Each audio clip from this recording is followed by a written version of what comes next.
Si escuchaste el episodio anterior, recordarás que te hablé sobre la relación que existe entre el autismo y el estrés postraumático.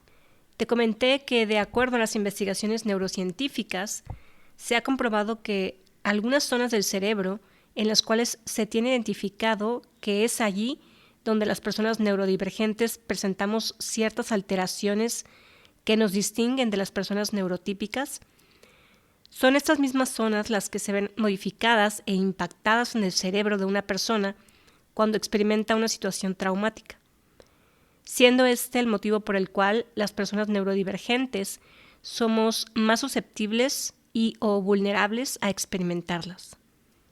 Y si bien en este episodio quisiera hablarte acerca de lo que es un trauma en términos generales, los tipos de trauma que existen, así como también algunos ejemplos de ellos y las consecuencias que una persona puede llegar a tener a lo largo de su vida, me interesa mucho crear conciencia en cuanto a la importancia y la necesidad que tenemos los seres humanos de comprender el gran impacto que esto genera en la manera en cómo nos relacionamos con nosotros mismos, en la manera en cómo nos relacionamos con las personas más cercanas a nosotros y en la manera de relacionarnos con todos aquellos que aparentemente son más distantes, pero que también dicha interacción con esas personas puede llegar a tener un impacto en nuestro día a día.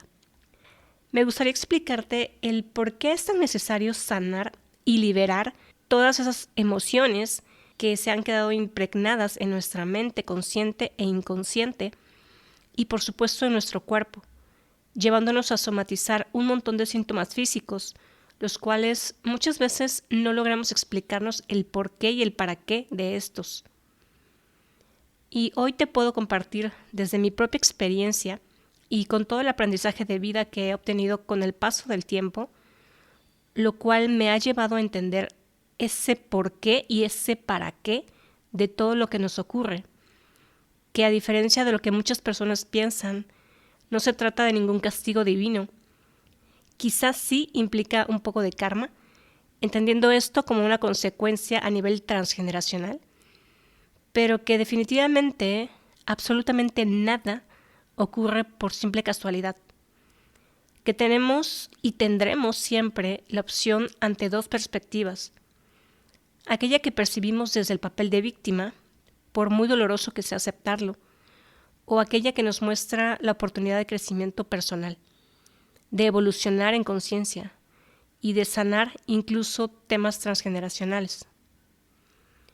Cada situación difícil que experimentamos es una oportunidad más para perdonar, para practicar la compasión, pero sobre todo para conocernos a nosotros mismos. Y al final del episodio me gustaría compartirte algunas herramientas prácticas que quizá puedan servirte para conectar con algunas emociones densas que no has logrado liberar de tu sistema, que quizá ni siquiera has logrado hacer conscientes y aceptar que están ahí, siendo este el primer paso para sanarlas, tomar conciencia de ello y abrazarlas, abrazarte con mucho amor. Y sin más, vamos a ello.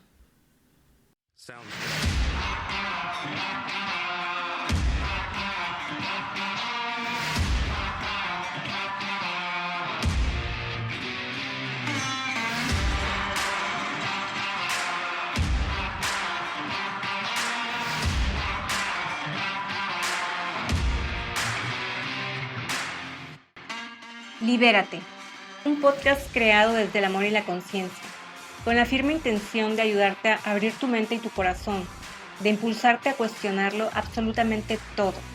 ¿Por qué piensas lo que piensas? ¿Por qué sientes lo que sientes? ¿Por qué dices lo que dices? ¿Y por qué actúas en base a todo ello, creyendo que tu verdad es la única verdad que existe? Soy Rubí Elena y en este espacio te compartiré qué es el autismo en primera persona, cómo piensa, cómo siente y cómo percibe el mundo una mente neurodivergente. Te compartiré parte de mi historia personal, cómo fue que a mis 38 años, tras una intensa búsqueda interior, me enteré que soy autista grado 1, o lo que antes se conocía como síndrome de Asperger. ¿Cómo ha sido mi proceso de autoconocimiento? cómo he cambiado la percepción que tenía de mí misma, aprendiendo a ver mi hipersensibilidad como un don. ¿Cuáles han sido las diferentes herramientas que me han ayudado a reconocer y aceptar lo que soy, a perdonar y sanar tantos errores a lo largo de mi vida, a entender que no podemos cambiar al mundo, pero sí podemos cambiar la manera en que lo percibimos? ¿Por qué considero que es extremadamente importante que aprendamos más acerca de la neurodiversidad y lo que es la verdadera inclusión, no solo como el simple acto de incluir, sino de aprender a convivir con nuestras diferencias?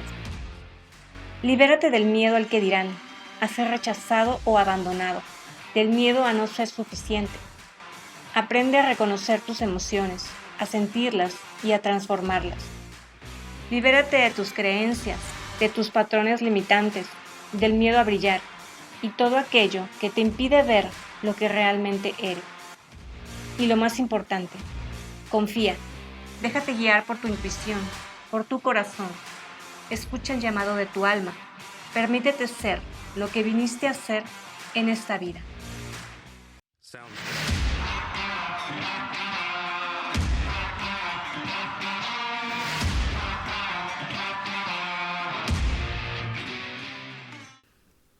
Un trauma es la respuesta que tiene nuestra mente y nuestro cuerpo ante un evento en el cual nos sentimos inseguros, amenazados o significativamente angustiados, donde se hace presente el miedo, la confusión, la preocupación y un alto grado de estrés, el cual queda impregnado en nuestro sistema nervioso a partir de ese momento. Un trauma no es en sí el evento que nos ocurre, sino lo que sucede en nuestro interior a partir de dicha experiencia, es decir, la manera en que percibimos dicha situación. Y esta va a depender de la sensibilidad que tenga cada individuo, su sensibilidad emocional, por supuesto, pero no solo eso, también su sensibilidad física, sensorial, su sensibilidad intelectual y su sensibilidad imaginativa. Un trauma va mucho más allá de una herida emocional. Es la consecuencia de una o de varias experiencias para las que una persona no está preparada para afrontar y digerir en su sistema, o que sobrepasa su entendimiento y comprensión. Un trauma puede ser catalogado como simple o complejo, según los términos de psicología y psiquiatría, también conocidos como trauma con T mayúscula y trauma con T minúscula. El trauma simple o trauma con T mayúscula se define como un evento aislado que causa un gran impacto en la persona. Algunos ejemplos de ello sería un secuestro, una tortura, un asalto o un robo, un abuso sexual o una violación, que no son exactamente lo mismo, una experiencia de ahogamiento, la muerte de algún ser querido de manera repentina, un desastre natural como un sismo o un terremoto o un tsunami, etc., solo por poner algunos ejemplos. Ante nuestra sociedad se suele considerar que el trauma simple o con T mayúscula es lo peor que puede ocurrir y por lo tanto se llega a desestimar o a minimizar el trauma complejo, siendo lo que más abunda en nuestra sociedad y lo que más nos estamos encargando de perpetuar.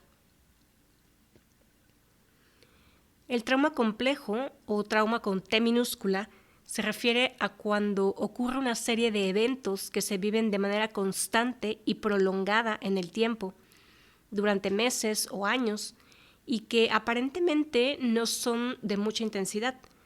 Sin embargo, como ya lo comenté, va a depender totalmente de la manera en cómo lo percibamos cada uno de nosotros, siendo obviamente aún más impactante para quienes son más sensibles en todo sentido. Algunos ejemplos de trauma complejo son maltrato emocional, palabras hirientes o desvalorizantes, gritos, comentarios negativos sobre la persona o sobre su conducta, violencia doméstica, negligencia durante la infancia, bullying social o familiar, eventos que impliquen rechazo o exclusión, la ausencia de alguna figura mayor con apego seguro, o el simple hecho de que un niño no tenga sus necesidades básicas cubiertas, solo por mencionar algunos. Es como cuando en algunas cárceles, no sé si actualmente se sigue haciendo, pero antes nuestros antepasados solían ejecutar la tortura china a los presos, dejando caer una gota de agua en sus cabezas de manera repetida durante muchos meses o años, la cual terminaba perforando el cráneo. Eso sería un buen ejemplo para representar el trauma complejo.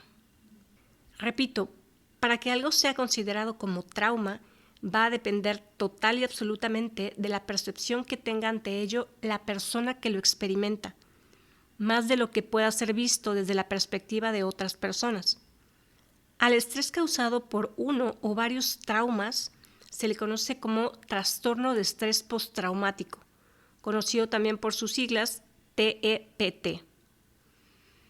Algunas de las consecuencias derivadas de este estrés postraumático son las siguientes: insomnio, alteraciones en la fase del sueño REM, que implican problemas cardíacos, alteraciones respiratorias, pesadillas, dificultad para regular las emociones, pasar mucho más tiempo en la cabeza, en los pensamientos, que en el cuerpo. Problemas interpersonales, una autopercepción deteriorada de sí mismo, es decir, baja autoestima.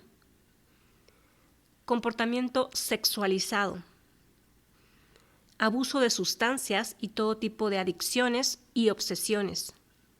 Somatización de síntomas físicos, dolor crónico, problemas intestinales, problemas de atención, baja tolerancia a la frustración, irritabilidad, ira, ansiedad, impulsividad, constante estado de alerta, mejor conocido como estado de hiperalerta, hipersensibilidad sensorial provocada por un aumento de la hormona del estrés, cortisol, disforia sensible al rechazo, que se refiere básicamente a la percepción de sentirse rechazado por todos, aunque realmente no sea así. Algún tipo de disociación, que se refiere a cuando existe una desconexión emocional, como la amnesia disociativa, que ocurre cuando no se recuerda algún suceso, alguna persona o algún evento en específico. La despersonalización, que se refiere al entumecimiento psicológico, el cual te hace vivir y experimentar la vida como si no fueras tú. Trastornos de identidad disociativa o alters. Flashbacks, que pueden ser recuerdos visuales, auditivos o emocionales que surgen del inconsciente, que la persona no recuerda o no entiende de dónde provienen, pero que prácticamente propician que se reviva una experiencia traumática, a su vez provocado por ciertos detonadores o triggers que el cerebro asocia con determinada situación vivida en el pasado. Cabe mencionar que al no existir un protocolo específico por parte de la psicología y psiquiatría para poder detectar si existe un trastorno de estrés postraumático, muchos psicólogos no lo detectan y hacen un mal diagnóstico, creyendo que se trata solo de un cuadro severo de depresión o un trastorno de ansiedad generalizada, TAG, algún tipo de fobia social, un trastorno obsesivo compulsivo, TOC, algún trastorno de la conducta alimentaria, TCA, como bulimia, anorexia, vigorexia, atracones, solo por mencionar algunos.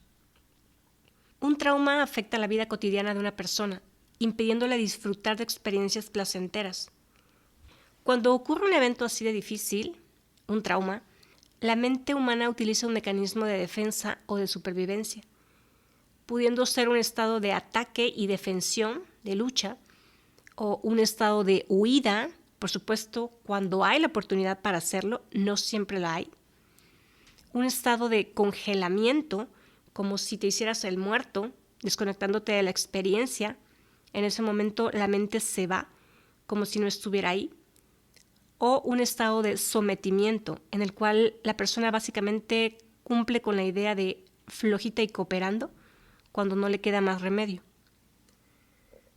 La disociación es un mecanismo muy común en experiencias de este tipo, sobre todo del trauma simple o con T mayúscula. Sirve como recurso de defensa o supervivencia cuando una persona emocionalmente no está lista para presenciar cierta experiencia, siendo el impacto tan fuerte a veces que imposibilita el hecho de estar presente frente a lo que pasa. Hace no mucho pude darme cuenta del impacto tan fuerte que generó en mí una experiencia difícil que viví hace algunos años, la cual yo pensaba que era ya parte del pasado. Sin embargo, ha traído consecuencias a mi vida. Estuve presente en el sismo que ocurrió en la Ciudad de México en septiembre del 2017. Tenía menos de 6 meses que me había mudado a esa ciudad y estando en horario laboral en el cuarto piso de un edificio fue que ocurrió tal suceso. Recuerdo que ese día hubo un simulacro conmemorando el terremoto de 1985 que fue devastador justamente en el mismo mes. Recuerdo que muy pocas personas y oficinas participaron en el simulacro, que fue tan solo unas horas antes. Como ya es algo que se ha hecho costumbre, mucha gente no le da importancia y por lo tanto no participa.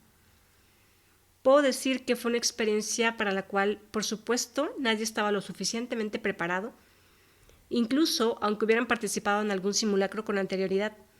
Al menos para mi cerebro fue difícil de procesar lo que estaba ocurriendo. Pero cuando sientes que todo se tambalea, las puertas y los cristales se cimbran y ves a todos tus compañeros corriendo, bajando como locos desesperados las escaleras, no te queda de otra más que activar tu sistema de autodefensa y supervivencia, aunque no logres entender por completo lo que está pasando. Solo recuerdo que ese día traía botas de tacón y fue complicado para mí bajar corriendo las escaleras, con mucho cuidado, para no caerme o torcerme un tobillo. Solo recuerdo que caía en los cristales de los ventanales y tenía que pisar con cuidado para no resbalarme con ellos y para que no me cayeran encima y me pudiera hacer daño.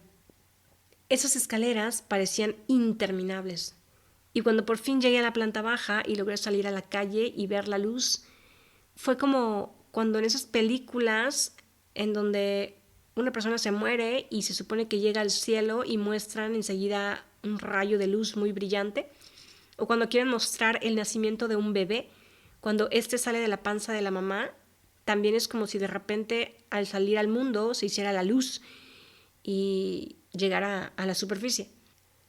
Pues algo más o menos así puedo decir que fue la sensación que tuve cuando pude salir del edificio y llegar a la calle. Eran como la 1 de la tarde y todavía, por supuesto, había mucha luz. Recuerdo que ya estando afuera la gente comenzó a correr en cierta dirección y se escuchaba que gritaban que había una fuga de gas y nuevamente se activó el estado de supervivencia y a correr se ha dicho. Afortunadamente nadie cercano a mí perdió la vida ni resultó lesionado, pero recuerdo que hubo muchas pérdidas humanas. Unos compañeros se atrevieron a entrar al edificio y nos hicieron el favor a algunos de recoger nuestras pertenencias. Creo que la mayoría lo único que habíamos alcanzado a agarrar eran nuestros teléfonos celulares, porque regularmente estaban sobre el escritorio o los teníamos muy a la mano. Por supuesto, no había transporte de ningún tipo. Toda la ciudad básicamente se detuvo. No había taxis, autobuses, el metro obviamente había colapsado, así que tuve que caminar afortunadamente no más de 2 horas para llegar a mi departamento, el cual por fortuna aparentemente no tuvo daño alguno. Recuerdo haberme comunicado con mi roomie, con quien en ese entonces aún no tenía una relación muy cercana, pero que a raíz de eso nos acercamos más y estábamos al pendiente una de la otra. También recuerdo haberme comunicado con básicamente el único familiar que tenía en la ciudad en ese momento. Sin embargo, entiendo que también estaba en shock y tenía que atender asuntos personales y por lo tanto no nos vimos. Estuve básicamente 2 meses enteros con insomnio total. Recuerdo que dormía casi con ropa con la que pudiera salir a la calle y con una mochila al pie de mi cama, con cosas que en caso de que hubiera alguna réplica tuviera lo más necesario, mi cartera, documentos importantes, una lamparita, una muda de ropa, una botella con agua, etc. Y por supuesto también tenía a la mano mis tenis que eran solamente de meter, que no tenían agujetas. También cometí el error, como muchos, de descargarme una fucking aplicación que a cada rato supuestamente te avisaba cuando había una alerta sísmica, pero que era de todo el centro del país, no solo de la Ciudad de México. Y digo que fue un error porque aunque no temblara o que fuera muy leve y ni siquiera se sintiera, esa cosa a cada rato sonaba. Bueno, no sonaba. Bueno, sí sonaba, pero también recuerdo que era una voz femenina la que te avisaba. Y obviamente también ocurría durante la madrugada. De hecho, creo que era cuando más alertas salían. Y digo que fue un error porque básicamente eso me hacía estar en continuo estado de alerta. Recuerdo que se hacían actividades en algunos parques después de eso, para apoyar a las personas que sintieran que habían sido afectadas. En una ocasión participé, me daba un poco de pena porque en su mayoría eran personas mayores los participantes y sentía cierta vergüenza por mostrar que un hecho así me había afectado tanto. En nuestra sociedad se sigue pensando que mostrarnos fuertes en todo momento es lo más correcto, aunque por dentro muchos nos estemos cagando de miedo. No sé qué es lo que llega a tener más peso, si el miedo a que ocurra otro evento similar o el miedo al qué dirán. No fue sino hasta después de 2 meses que justamente fue cuando conocí a alguien y nos hicimos novios, y solía quedarme los fines de semana a dormir con él en su departamento. No fue sino hasta ese momento que yo pude empezar a dormir por las noches.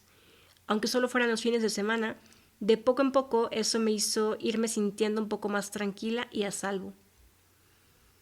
Si alguna vez este chico del que hablo llega a escuchar este episodio, me gustaría que supiera que fue de gran ayuda para mí.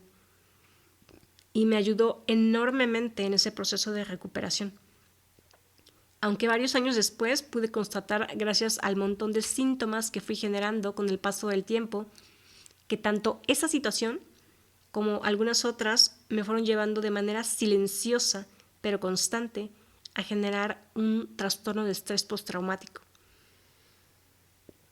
Ahora bien, ¿qué pasa en el cerebro después de que ocurre un trauma? Se ha comprobado que existen modificaciones. Hay una reducción en la estructura del hipocampo, la cual tiene como labor ayudarnos a consolidar los recuerdos. Mientras más severo el trauma, mayor es la reducción de este. También la amígdala disminuye su tamaño.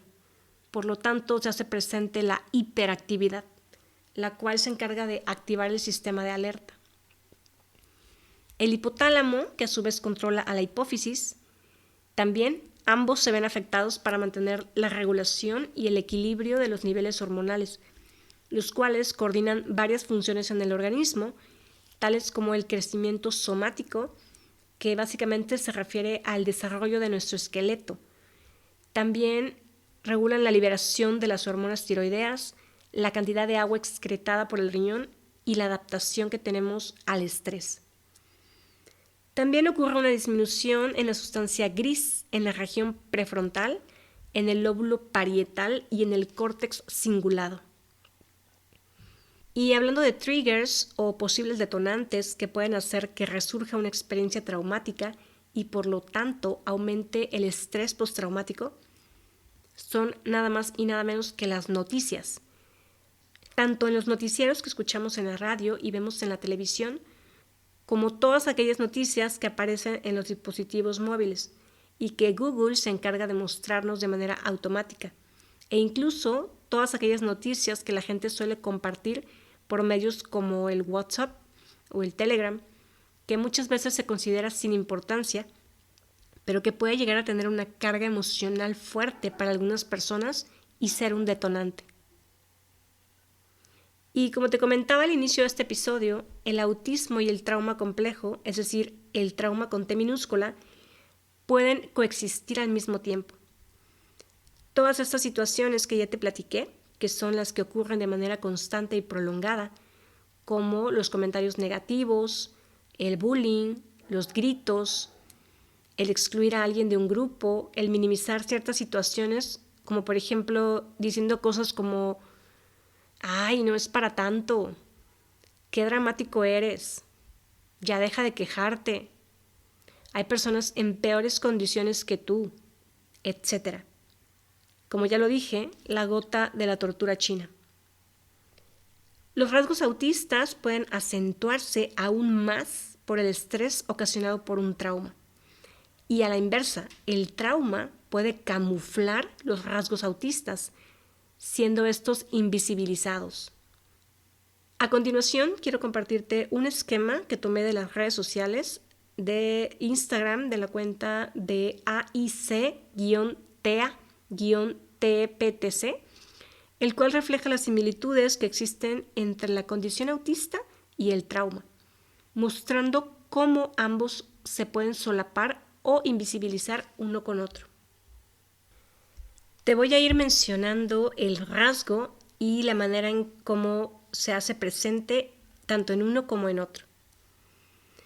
La rigidez cognitiva en el autismo se hace presente como esta necesidad de mantener rutinas, es decir, tener dificultad para cambios repentinos.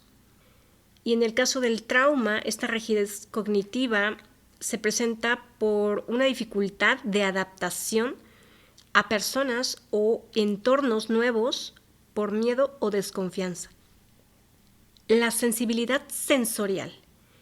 En el autismo se hace presente como hiper o hiposensibilidad.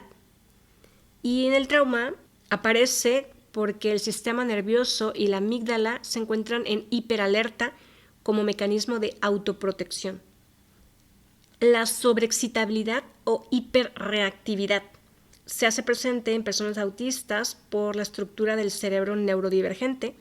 Ya de esto te hablé en un episodio pasado sobre la sobreexcitabilidad. Y en el caso del trauma se hace presente como una respuesta hiperreactiva por miedo. La disociación en el autismo se puede llegar a presentar por una sobrecarga sensorial. El cerebro se satura y por lo tanto se desconecta. Y en el caso del trauma, la disociación puede aparecer como un mecanismo de defensa por emociones o experiencias fuertes de procesar. Puede suceder también debido a flashbacks o triggers. La preferencia a estar solo, en el caso del autismo, puede ser por una sobrecarga extrema de estímulos, la persona se aleja, o por tener un hiperfoco o interés profundo en un tema y que no lo sacas de ahí y no hace caso a nadie, no le importa estar conviviendo con otras personas, o por la dificultad para socializar, que esto puede tener muchísimas razones. Y en el caso del trauma, la preferencia a estar solo es porque la persona decide ocupar la introversión para protegerse y alejarse para poder estar en calma y sentirse seguro. Los problemas o trastornos del sueño. En el autismo pueden ser por también una hiperfocalización o interés profundo o especial, pensamientos rumiantes o por una sobreexcitabilidad imaginativa o de fantasía. Y en el caso del trauma, los trastornos del sueño pueden presentarse por distintas comorbilidades ocasionadas por el mismo trauma, como la ansiedad, la depresión, la hipervigilancia o hiperalerta. La necesidad de predictibilidad. En el caso del autismo es por ello que se busca o son tan necesarias las rutinas para sentir cierta tranquilidad y seguridad con respecto a cambios repentinos o sentir, aunque sea un poco de control, más bien por el miedo a la pérdida de control total y por lo tanto para evitar algunos meltdowns o estallidos. Y en el caso del trauma, la necesidad de ser predecible en cuanto a ciertas actividades puede estar principalmente para evitar situaciones que puedan ser detonantes o para evitar sentirse vulnerable. La evitación del contacto visual. Bueno, en el autismo, ya he hablado de esto, puede ser que el mirar a los ojos resulte muy invasivo por cierto procesamiento cognitivo y sensorial. Es como si te estuvieran viendo desnudo Y en el caso del trauma se evita el contacto visual, sobre todo por una sensación de vulnerabilidad. Cuando una persona experimenta un trauma, las emociones que esto genera se imprimen en el cuerpo y en el cerebro, como si dejara una huella en ellos. Y la consecuencia de esto es que a partir de dicha o dichas experiencias, esta persona se mostrará a la defensiva ante todos los acontecimientos futuros, lo cual se traduce básicamente en miedo. Y todo eso, por supuesto, acarrea mucho estrés en la vida diaria, básicamente como si todo el tiempo estuviéramos en un estado de alerta continua, lo cual obviamente traerá muchas consecuencias de salud a la larga, las cuales ya mencioné con anterioridad. Y considerando que las personas neurodivergentes experimentamos el entorno generalmente de manera más intensa que el resto de las personas, ello, aunado a nuestra gran capacidad introspectiva, reflexiva y analítica, da pie a que podamos volvernos más conscientes de nuestros traumas y que los experimentemos más profundamente a nivel biológico. Y quiero aclarar que no solo las personas dentro del espectro autista somos susceptibles a percibir experiencias traumáticas. Por supuesto que muchas personas neurotípicas también, sobre todo si son muy sensibles. Vaya, para nada estoy diciendo que este tema sea exclusivo de los autistas ni neurodivergencias en general. Por eso es necesario que normalicemos la gran importancia que tiene la salud mental en nuestra sociedad, porque muchas conductas en nuestro día a día pueden estar regidas por ese tipo de experiencias. Y muchas veces solemos juzgar a otros por su comportamiento o por sus decisiones. Sin embargo, no sabemos todos los acontecimientos que pueden llegar a existir a nivel inconsciente en las personas. Tenemos esta falsa idea de la positividad tóxica que nos ha estado afectando a muchos, y me incluyo, porque muchas veces ese exceso de positivismo que nos dice que todo siempre tiene que estar bien, nos puede llegar a afectar de tal manera que genere mucha más ansiedad, depresión, desesperación, adicciones, atracones de comida, etc. Y gran ejemplo de ello es lo que vemos en redes sociales, en muchas cuentas de Instagram y Facebook, donde las personas se encargan de retacarnos de publicidad mostrando su crecimiento personal, su éxito financiero, sus resultados físicos, cosa que no está mal. Sin embargo, al ser inundados con esos mensajes, muchas personas que están batallando en su día a día con situaciones como estas que comparto, lo único que hacen es hundirlas más. Por eso es que muchas personas que estamos atravesando por momentos de mucha introspección, de sanación a nivel físico, emocional y espiritual, elegimos alejarnos por completo de las redes sociales, porque podemos observar el gran impacto que tiene todo eso en nuestra salud mental sobre todo. Y ahora quisiera compartirte un par de experiencias sobre un tema el cual me parece de vital importancia mencionar y profundizar, que tiene que ver con experiencias a las que con frecuencia estamos expuestas muchas mujeres en nuestra sociedad y que desafortunadamente tienen muchas consecuencias, las cuales no siempre son entendibles o detectables ante los demás, sobre todo por los varones, que son justamente quienes en su mayoría lo provocan también. Quiero hablarte del acoso sexual, el cual yo consideraría como un trauma complejo, con T minúscula, dado que es algo que ocurre con cierta frecuencia en la vida de muchas mujeres y que va creando en nosotras de poco en poco una coraza que nos hace estar a la defensiva casi todo el tiempo, sobre todo obviamente en momentos en que nos encontramos en presencia de los hombres. La primera experiencia que quiero compartirte me ocurrió hace como 7 años, cuando en una ocasión me encontraba desempleada y acababa de ir a una entrevista de trabajo, un poco desesperada por hallar alguna oportunidad laboral pronto. Y en esos días estuve en contacto con cierto hombre, el cual años atrás había ocupado un puesto superior al mío en uno de mis trabajos, y aunque yo no lo consideraba un amigo como tal, era un conocido, el cual contacté en su momento por sugerencia de una amiga, creyendo que era posible que al ser una persona con muchos contactos en el medio, podría quizá apoyarme de alguna manera. Y aunque yo antes tenía la duda de si le gustaba o no, nunca antes pude comprobarlo, pero mi intuición me decía que era probable. Él era un hombre casado, es un hombre casado y con hijos. Esa tarde, después de mi entrevista, me mandó un mensaje y me dijo que me invitaba a comer y servía que platicáramos al respecto. Él sabía que yo estaba en búsqueda de trabajo. Durante la comida, en algún momento sacó el tema y me preguntó si tenía novio y desde cuándo, a lo cual yo respondí que no, con mucha naturalidad. Tenía ya bastante tiempo de no salir con nadie. Eso, por supuesto, fue la primera bandera roja en aparecer. Un poco más tarde me sugirió continuar platicando en otro lugar más relajado. Y como era temprano, como a las 4 o 5 de la tarde, todavía había mucha luz, acepté. Fuimos a un bar muy lindo, en una zona una zona concurrida. Era un lugar muy agradable y estuvimos ahí platicando otro rato.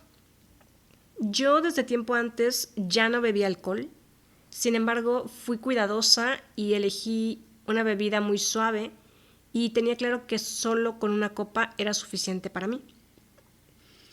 Después de un rato él me pidió otra copa igual, aunque conscientemente e inteligentemente elegí hacerme güey con esa segunda copa, haciéndola durar el resto del tiempo. Esa fue la segunda bandera roja para mí. En un momento más, no recuerdo cómo sacó el tema de que tenía en su teléfono una aplicación de citas, que por cierto era algo nuevo para mí. Yo no estaba muy al tanto en ese entonces de ese tipo de apps, pero recuerdo que fui directa y le pregunté que por qué estaba en una aplicación así si era un hombre casado. Y muy tranquilamente él me dijo que no tenía nada de malo, que no era solo para ligar, que ahí también podías conocer a todo tipo de gente y hacer amistades. Pero como yo no estaba muy al tanto de ello, no mostré tanta importancia. Sin embargo, esa fue otra bandera roja para mí. Minutos después retomó el tema de la pareja y no recuerdo honestamente cómo llegamos al punto en que la plática se desvió de tal manera que básicamente, de manera muy sutil, el cuate me empezó a dar a entender con mucha naturalidad el mensaje de que no pasaba nada si él y yo básicamente nos acostábamos. Que era en buena onda, como en plan de amigos. Obviamente eso para mí fue más que una banderota roja. Supongo que el güey creyó que estaría yo muy necesitada por el hecho de que llevara un tiempo sin pareja. Por supuesto, en ese momento sentí como la sangre me hirvió por dentro y mi sistema nervioso se alteró y comencé a sentirme bastante incómoda. Sobre todo porque la manera en que lo manejó fue muy natural, ¿sabes?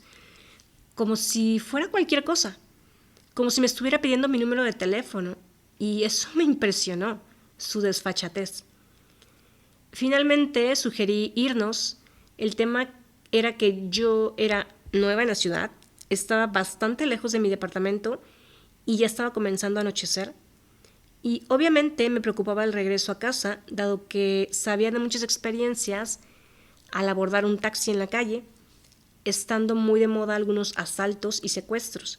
Y como yo no conocía bien la ciudad ni el camino a casa, no me pareció buena idea arriesgarme. Bien podían llevarme en el taxi por otro lugar y yo ni en cuenta. Y creo que eso iba a ser peor, así que fingí que no estaba tan molesta y acepté que este hombre me llevara a casa. Y así fue, sin ningún problema, aunque supongo que se dio cuenta de mi frialdad en el trayecto. Creo que está de más decir que, por supuesto, lo batié, ¿verdad? Pero también intenté hacerlo de manera muy sutil, porque no fue... Es decir, si bien sí fue una propuesta indecorosa, no sé cómo explicarlo, o sea, no lo hizo de ninguna mala manera. Vaya, visto desde afuera, pues éramos dos amigos, dos conocidos, platicando tranquilamente en un bar, llegamos juntos, nos fuimos juntos, o sea, ¿sabes? Ante los demás era una escena, vaya, sin tener ningún tipo de riesgo. Y bueno, según yo, no lo volvería a ver ya nunca más. Sin embargo, un par de semanas después me contactó con el pretexto de apoyarme con un tema de negocio que yo estaba haciendo en ese entonces y que obviamente necesitaba la entrada de dinero. No recuerdo si ya había conseguido trabajo aún o no, pero sí estaba en apuros. No tienes idea de cuánto analicé la situación. Me quemé el seso pensando si era conveniente o no volver a verlo y finalmente decidí que lo vería, pero lo cité en una plaza comercial argumentando que en mi departamento no estaba permitido la entrada de hombres por respeto a mis roomies, ni siquiera por un tema de negocios. Y así fue. Lo vi esa última vez, aunque me mostré mucho más fría en mi trato, fui totalmente rígida y profesional y listo. Esa experiencia no tuve la oportunidad en su momento de comentarlo con nadie. No tenía realmente mucho trato ni confianza con mis roomies. Y además, esto es lo más fuerte. Una situación así, vista desde afuera, como ya lo dije, un par de amigos comiendo y platicando y tomando un trago tranquilamente en un lugar concurrido, todo el tiempo de manera amable y hasta cierto punto respetuosa, pues no tiene nada de malo ante los ojos externos. Vaya, no podía ni siquiera haberlo acusado de nada con nadie, ni con su esposa, ni con un policía, ni con un psicólogo, con nadie, porque realmente no hizo nada y no tenía yo prueba de nada. Sin embargo, esa situación, en la suma de muchas otras, en mi sistema nervioso generó cierto impacto, por supuesto, dejó huella. Un par de años más tarde, en una situación bastante similar con un ex compañero de escuela de la infancia, al cual realmente no podría considerar muy mi amigo, aunque era un poco más que un simple conocido, ya que convivimos en el ámbito escolar durante 4 años. En otra ocasión también me había quedado sin trabajo y por sugerencia de otra amiga, que también lo conocía, me sugirió contactarlo, ya que este hombre tenía su propia empresa y supuestamente tenía muchos contactos. También recuerdo que me invitó a comer en una ocasión. Previamente, meses atrás, yo le había enviado mi currículum como en 2 ocasiones, así que esperaba que pudiéramos platicar de ello. Para no hacer el cuento largo, esa vez no fue tan directo conmigo, sin embargo, se dedicó a hablar de temas como la infidelidad y que al parecer para él era algo normal y sin importancia. Incluso recuerdo que llegó a mencionar a varios excompañeros de los cuales sabía que les eran infieles a sus esposas, nuevamente como si fuera algo muy normal. Recuerdo haberle preguntado por su esposa, hasta donde sabía se había casado no hacía muchos años atrás. Sin embargo, fue obvio que no quiso hablar mucho del tema y siempre me cambiaba la conversación. Y recuerdo que también al final de la comida, ahí mismo me sugirió pedir alguna bebida alcohólica, dizque para la digestión, cosa totalmente absurda, pero bueno, mucha gente hace eso. En resumen, el cuate me dijo que no había tenido tiempo para revisar mi currículum, pero que se lo reenviara y que con gusto lo haría. Por dentro sentí un pinche fuego que me subía hasta la garganta. Esa noche tuve indigestión. Me dio el ride a mi casa. También era por la tarde, había todavía luz, así que acepté. Nunca más lo volví a ver, a pesar de que años más tarde de repente me manda mensajes saludando, pero honestamente elijo no responderle. Ni siquiera hubo el interés en ayudarme con el tema laboral. Y nuevamente, visto desde afuera, nada ni nadie podría decir que lo que platicamos pudiera quizá considerarse acoso. Un tiempo después, en una situación totalmente distinta, recuerdo haber salido a caminar un domingo por la mañana, relativamente cerca de la zona donde vivía, que era una zona residencial, aparentemente muy segura. Sin embargo, al ser domingo por la mañana, la gran mayoría de personas estaban básicamente durmiendo en sus casas, supongo, así que las calles estaban casi vacías. Recuerdo ya ir de regreso a casa cuando vi salir de entre los árboles de un área verde a un monito, aparentemente de complexión muy delgada, no muy alto, Vaya, no se veía nada imponente. Sin embargo, por su vestimenta y su fachada, logré identificar que era un trabajador, un albañil, de una casa que estaba en construcción, pero no había nadie más, solo él. Y supuse que había ido a hacer del baño entre los árboles, y al verme ir en esa dirección, tenía que pasar por esa calle frente a esa casa. El tipo se quedó parado enfrente de la banqueta y a pesar de que yo iba a paso firme, no corriendo, pero sí un poco rápido, y traía gorra y lentes oscuros, no hice ningún gesto que demostrara que lo estaba mirando, así como los caballos, que no pueden mirar hacia los lados por esas cositas que le ponen en los ojos, tal cual. Obviamente sin girar el cuello, yo iba ya en un estado de hiperalerta y lo alcancé a ver de reojo. Y el cuate se había bajado los pantalones y estaba totalmente encuerado. Yo estaba lista para correr en caso de que fuera necesario, pero guardé la calma, no mostrando ninguna reacción, como si no le diera importancia. Y este fue el mensaje que quise darle, no mostrarme impresionado en lo absoluto. Por supuesto, al pasar esa calle y perderlo de vista, sí volteé para asegurarme de que nadie me viniera siguiendo y comencé a caminar más rápido. En todo ese trayecto no vi ninguna persona afuera de su casa, ni ningún auto pasar, nada. Solo éramos ese güey y yo. No quise hacer ningún comentario en casa al respecto, porque de por sí mi familia es muy dada a vivir entre el miedo y el pánico, y supuse que si lo compartía, lo único que iba a resultar era que me prohibieran salir a caminar sola, o al menos desataría algún tipo de discusión. Nuevamente, una experiencia que me guardé para mí misma, e intenté no darle tanta importancia y simplemente ser más cuidadosa, estar más alerta y de preferencia no salir a caminar los domingos tan temprano. Con el antecedente de todas esas experiencias previas, recuerdo que tuve una etapa en la cual en la ciudad donde me mudé, mi medio de transporte era público, no contaba con auto y por lo general caminaba mucho y también tomaba el metro. Y saliendo del trabajo siempre me dirigía al gimnasio. Y salía de ahí como a las 8:30 de la noche. Ya estaba oscuro y a pesar de que la zona era, digamos, una zona chula, no estaba exenta de algunos asaltos y secuestros. Recuerdo que me ponía la mochila en la espalda y como andaba de tenis me sentía en estado de alerta todo el tiempo de camino a casa, observando todo y a todos. Y cuando pasaba por una calle no tan alumbrada y veía a algunos hombres, me ponía aún más en estado de hiperalerta, lista para correr en caso de que fuera necesario. Tomaba el metro y ahí también me cuidaba. A esa hora ya no había tantas personas y había puntos ciegos como las escaleras. Y recuerdo voltear con frecuencia al frente y atrás para constatar que no hubiera nadie sospechoso cerca. Cabe mencionar que en una ocasión también tuve una experiencia del tercer mundo en uno de los vagones del metro.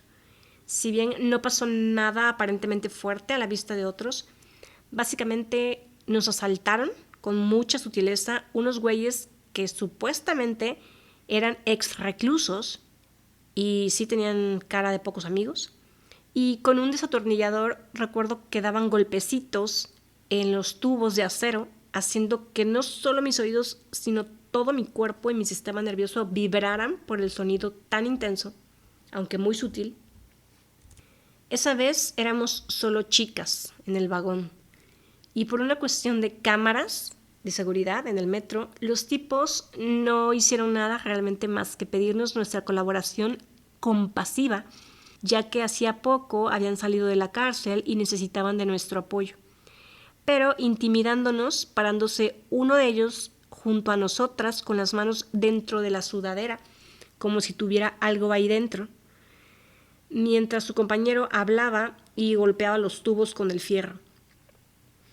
Esa vez iba sola y tampoco tuve la oportunidad de platicar al respecto con nadie, sino hasta el año pasado en una ocasión, en una sesión de psicoterapia que honestamente no creo que me haya sido de tanta utilidad, pero bueno.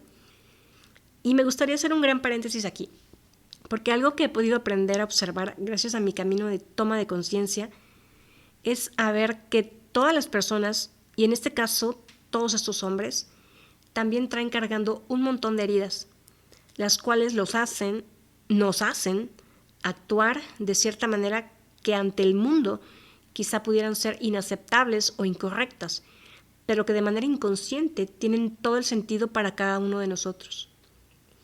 Tal es el caso de los varones, que en su mayoría han crecido en una sociedad machista y patriarcal, con la idea de que, de entrada, no es correcto llorar ni mostrar sus emociones, porque son catalogados como débiles o afeminados, y por lo tanto aprenden a validar su hombría en base a con cuántas mujeres se acuestan o cuán competitivos pueden ser ante otros hombres, o qué tan fuertes o machos son enfrentándose de manera agresiva hacia otros.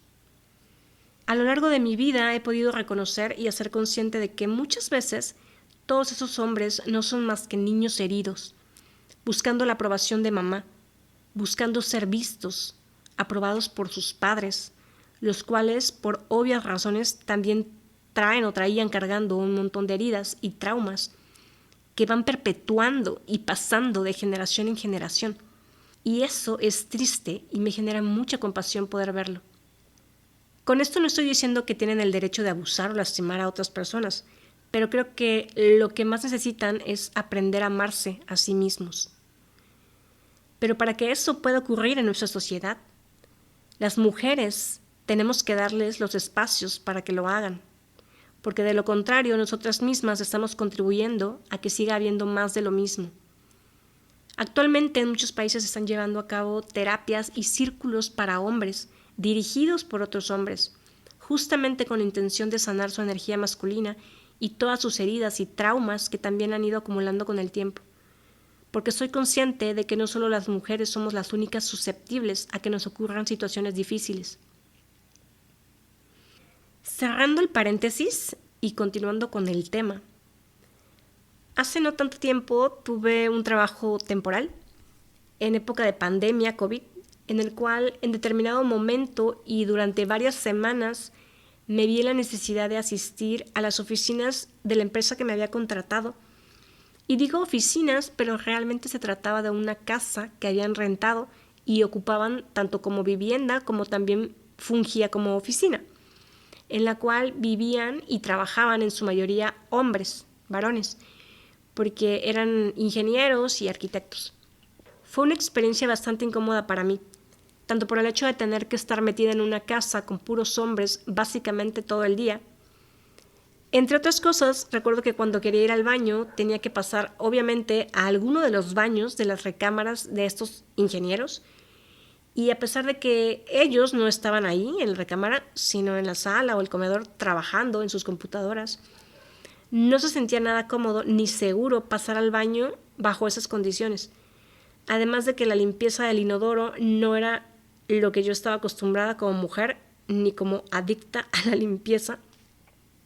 Además de ello, en varias ocasiones, nunca de mala manera, ni en un tono incómodo, ni de manera irrespetuosa, aclaro. Sin embargo, lo más fuerte, me atrevo a decir, creo que era el mensaje. En varias ocasiones me hicieron comentarios tales como que no aparentaba la edad que tenía, porque se veía que me cuidaba mucho y me veía más joven. También comentarios como que se veía que hacía mucho ejercicio y llevaba un estilo de vida muy saludable por mi apariencia y complexión física, además de por los snacks que solía llevar a la oficina. La gota que creo derramó el vaso y me hizo sentir aún más incómoda fue que en una ocasión, platicando con uno de los chicos, que era arquitecto, era muy joven, ese chico mencionó algo así como: la otra vez estábamos platicando, los muchachos y yo, y coincidimos en algo, en que usted se veía que era muy disciplinada, porque me hablaba de usted, y que se cuidaba mucho y llevaba un estilo de vida muy sano y que pues no aparentaba la edad que decía tener, o que dice tener. Fue un comentario, nada más estábamos ese chico y yo. No recuerdo cómo por qué salió ese tema, pero en mi cabeza enseguida, saqué la conclusión de que eso que me estaba diciendo, pues lo habían comentado en otro momento en que yo no estaba ni siquiera ahí en la oficina, lo cual demostraba que hablaban acerca de mí cuando no estaba presente. Fueron varias las razones, aunque hubo una principal, por la cual elegí renunciar a ese trabajo, a pesar de que era temporal.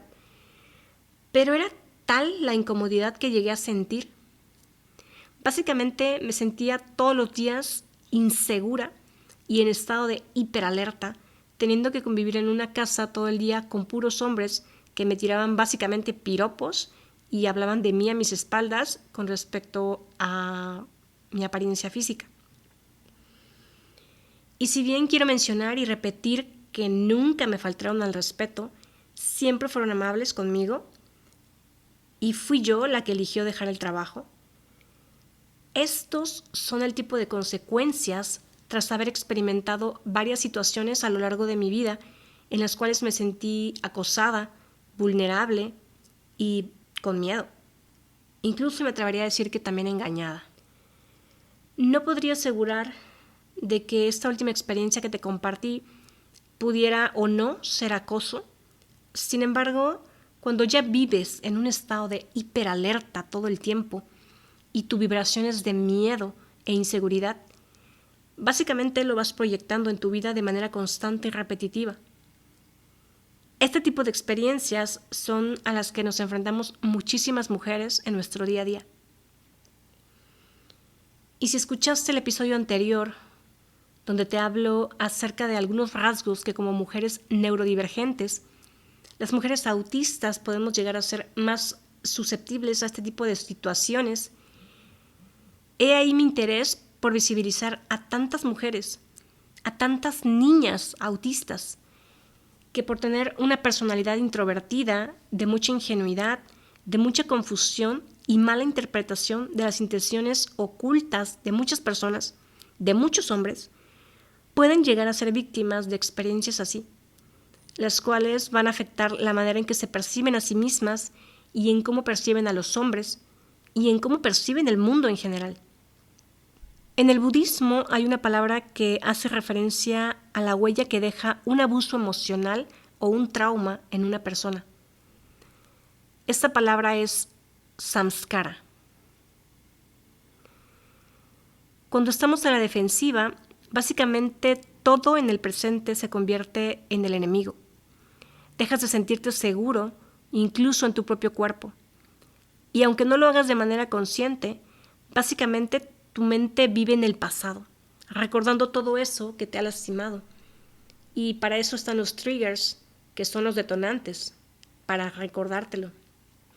Y a su vez también se requiere de mucho coraje para romper con la adicción al futuro, temiendo todo el tiempo por lo que sea que pueda llegar a pasar, aunque muchas veces no pase, en lugar de hacernos presentes en el aquí y ahora para realmente vivir y disfrutar de las experiencias actuales. A raíz de este tipo de experiencias vamos perdiendo confianza en nosotros mismos, en nuestra capacidad de tomar decisiones, nos desvalorizamos, nos creamos una percepción errónea de nosotros mismos, nos avergonzamos por haber presenciado ciertas experiencias y por haber actuado de la manera en que lo hicimos en su momento, o no haber actuado también. Y todo ello nos lleva a hacernos la idea de que necesitamos hacer cada vez más y más cosas para poder sentir que somos suficientes. Muchas personas a veces elegimos no compartir dichas experiencias por el miedo a la vergüenza, al qué dirán, o por miedo a que no nos crean, porque muchas situaciones de este tipo no se pueden comprobar. Y no hablo solo del acoso sexual, en general hablo de los distintos tipos de traumas, traumas simples o traumas complejos. El primer paso quizá es poder procesarlo emocionalmente uno mismo para poder hablar de ello. Y para eso se requieren herramientas introspectivas. Se requiere observar el miedo y aceptar que está ahí. Se requiere dejar a un lado algunas creencias que no nos ayudan. Se requiere hacer a un lado la culpa interna y la culpa externa. Se requiere trabajar en el perdón. Todo ello es la puerta hacia la sanación. ¿Y por qué el miedo, la culpa y la vergüenza? El miedo a no ser amado por lo que ocurrió o por hablar al respecto y evidenciar a otros. La culpa por lo que nos hemos hecho a nosotros mismos, es decir, lo que hemos permitido que nos ocurra, o la culpa por lo que hemos hecho a otros. Y la vergüenza por quienes somos o por en quienes nos hemos convertido. Según la psicología budista, compartido por el psicoterapeuta Lucas Casanova en su podcast Budismo en Zapatillas, el miedo, la culpa y la vergüenza son los 3 demonios de la relación del hombre con el mundo exterior. Por último, quisiera compartirte algunas herramientas y sugerencias para poder liberar de tu sistema, aunque sea un poco, ese tipo de experiencias que se han ido quedando guardadas y que incluso muchas de ellas ni siquiera las tengas conscientes, pero que te estén haciendo tener ciertas conductas reactivas o impulsivas o que estén evitando que tomes decisiones claras en tu vida. Primero quisiera recomendarte algunas prácticas que están más dirigidas hacia la mente, para traerla al momento presente y dejar de estar en el pasado o en el futuro. Por supuesto, se trata de la práctica de mindfulness, pero que puede hacerse de muchísimas maneras. Pero te daré algunos ejemplos prácticos.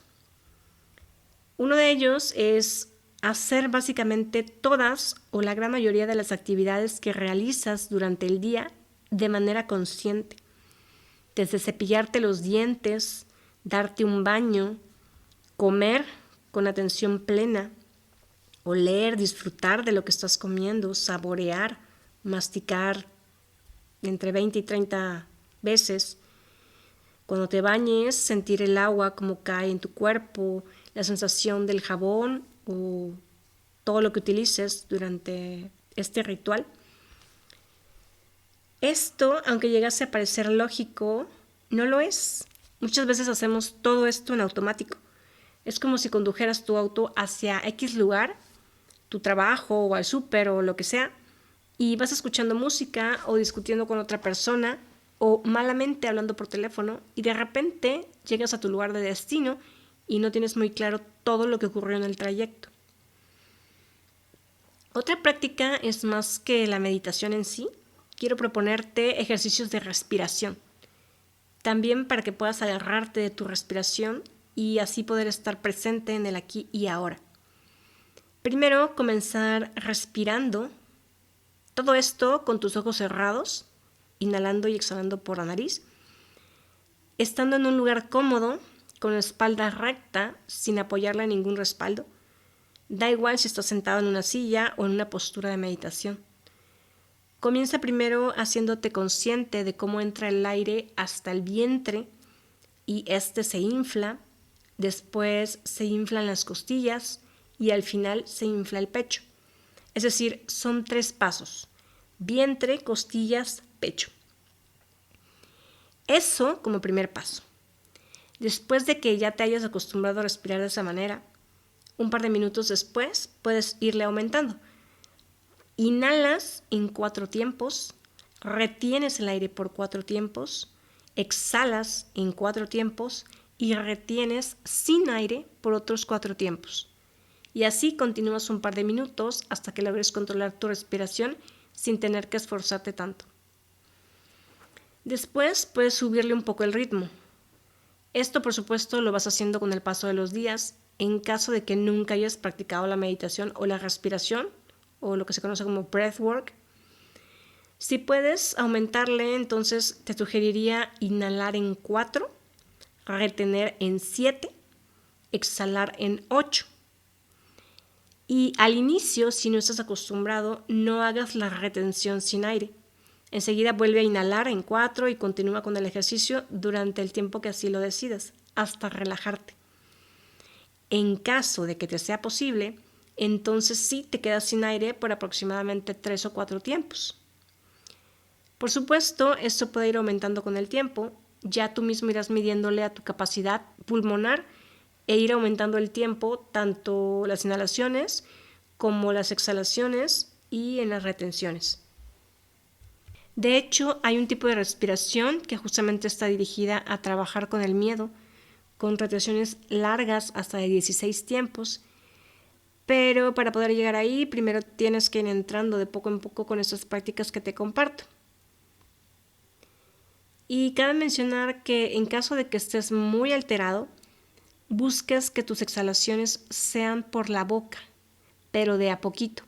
Es decir, con la boca casi cerrada, únicamente abriendo tus labios como si silbaras o si estuvieras soplándole a una plumita o a un bebé en la cara. El hacer las exhalaciones con la boca relaja el sistema nervioso. Sin embargo, también deja salir mucha más energía. Por ello es que yo te recomiendo solo hacerlo si estás alterado y necesitas algo así como un SOS para calmarte. Y ya después retomas la práctica solo inhalando y exhalando por la nariz.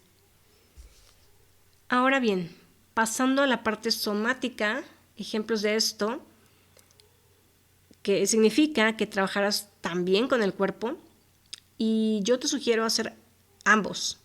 Darte espacios para trabajar con la mente, con las respiraciones y con el mindfulness, y hacer estas otras actividades que a mi parecer también son bastante efectivas.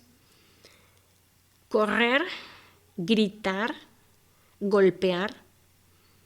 Y con golpear, obviamente, no me refiero a golpear personas ni animales. Pudiera ser golpear una almohada o un saco de boxeo. Incluso también podría incluirse el kickboxing, que aunque por lo general no golpeas objetos ahí, al menos lanzas golpes al aire y también eso cuenta. Todo esto produce una descarga de energía y mucha gente lo realiza, a veces creyendo que les encanta la vida fitness. Sin embargo, puede ser que de manera inconsciente estén buscando hacer algo que les permita liberar la ansiedad o el miedo. Pero de esto solo podemos llegar a darnos cuenta si hacemos el respectivo autoanálisis. Y el último ejercicio que quiero compartirte está más dirigido hacia las mujeres. No sé si a los varones les pueda llegar a funcionar igual, pero podrías probarlo en caso de serlo.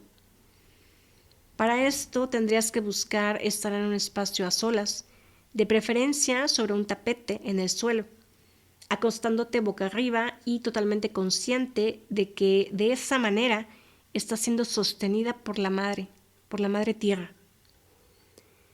Doblas las rodillas, permites que las plantas de tus pies se junten y abres las piernas, quedando como en una postura de mariposa, totalmente abierta.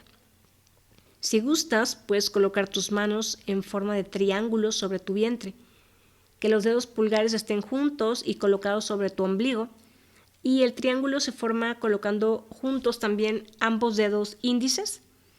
Es decir, el triángulo queda en la parte donde se ubica tu útero, y aunque no tengas útero físico, su energía permanece ahí.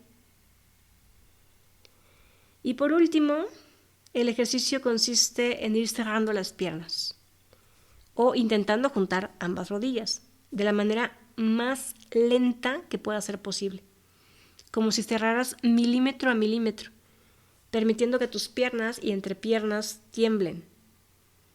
Esto va a depender totalmente de cada persona, de cada mujer. El temblor puede estar desde el principio o puede aparecer conforme las piernas se van cerrando cada vez más, o puede sentirse hasta que estés ya por juntar casi ambas rodillas.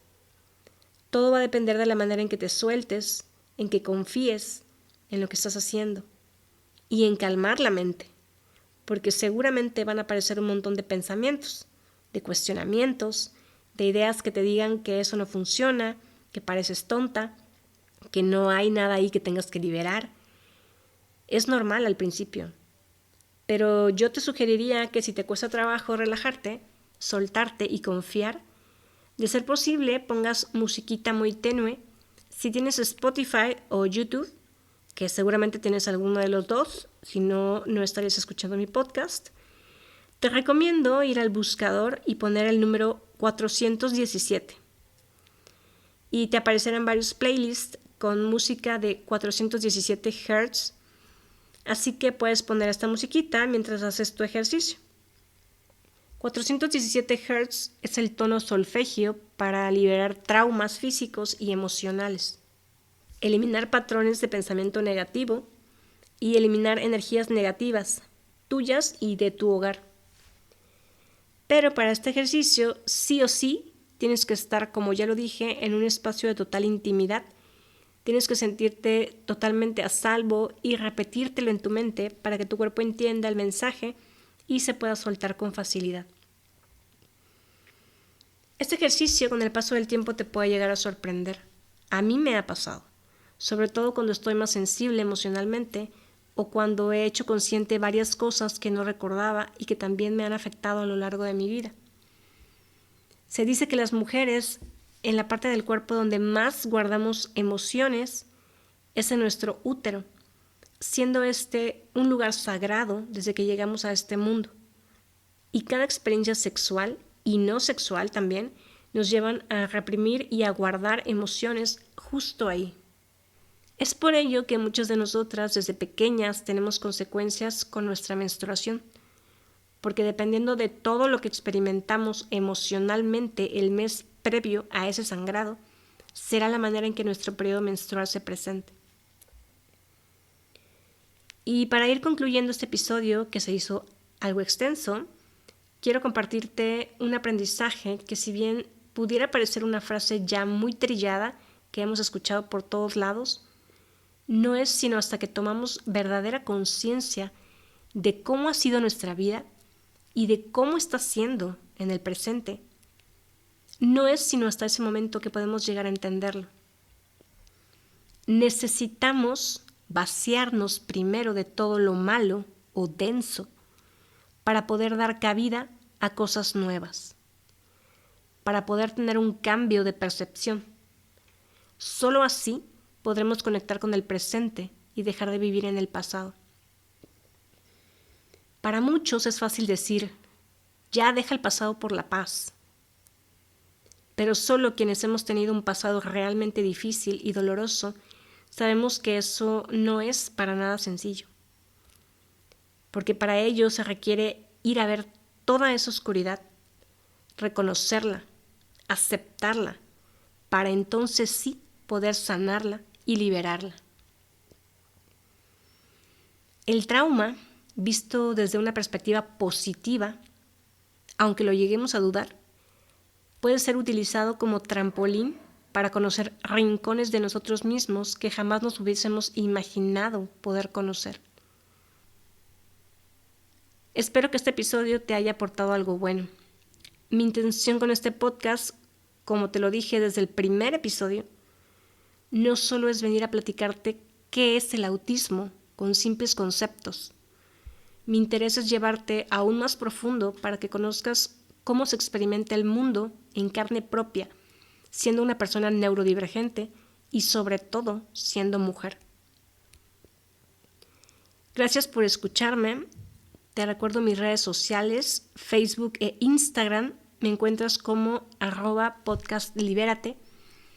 Te pido que si el contenido que escuchas en este podcast crees que pudiera ayudarle a otras personas, por favor no dudes en compartirlo y en darle seguir o suscribirte y regalarme una calificación según la plataforma en donde lo escuches. Soy Ruby Elena. Nos escuchamos en el próximo episodio. Chao.